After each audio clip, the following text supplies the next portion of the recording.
Assalamualaikum warahmatullahi wabarakatuh dan salam sejahtera untuk kita semua. Perkenalkan, nama saya Elvian Elius, nomor induk mahasiswa 2002406125, kelas 1D Fakultas Pertanian, jurusan Agroteknologi. Pada video ini saya akan membahas PowerPoint tugas UAS filsafat saya yang dibawakan oleh dosen pengampu Dr. Marlina Bakri, SPD MPD. Materi yang saya ambil terdiri dari 5 materi, yaitu yang pertama, menguasai filsafat positisme dalam ilmu pengetahuan alam, yang kedua, ilmu-ilmu sosial, 3, sejarah abad pertengahan, 4, pikiran filsafat timur Yunani, dan yang kelima, filsafat Yunani.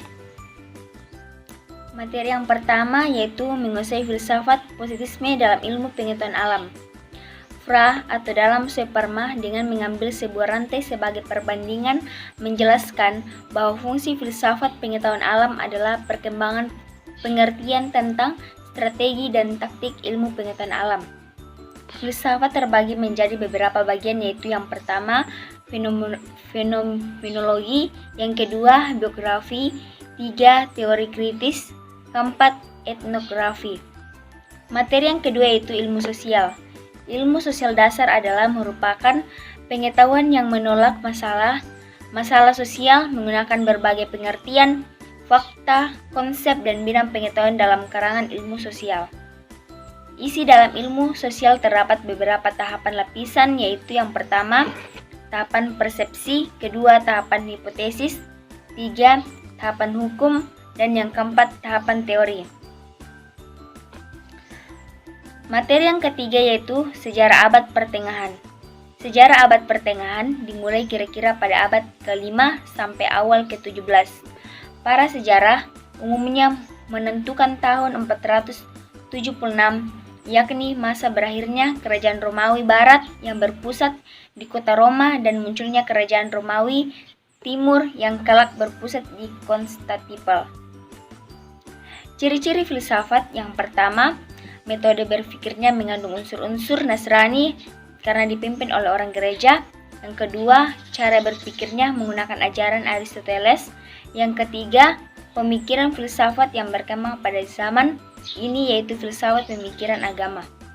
Materi yang keempat yaitu pemikiran filsafat timur.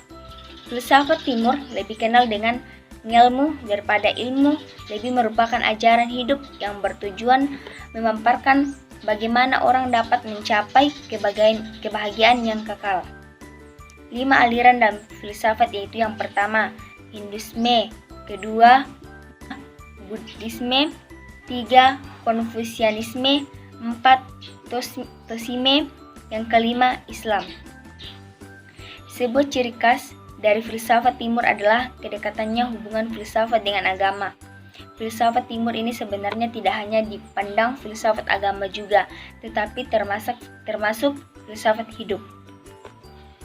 Materi yang kelima yaitu filsafat Yunani. Filsafat Yunani merupakan masa terpenting dalam hidup pada abad ke-6 sampai Masehi, mempunyai kepercayaan bahwa segala sesuatu harus diterima sebagai sesuatu yang bersumber pada mitos. Faktor-faktor lahirnya filsafat Yunani yaitu yang pertama, bangsa Yunani yang kaya akan mitos atau dongeng. 2, karya sastra Yunani yang dianggap sebagai pendorong filsafat Yunani. Dan yang ketiga, pengaruh ilmu-ilmu pengetahuan yang berasal dari Mesir.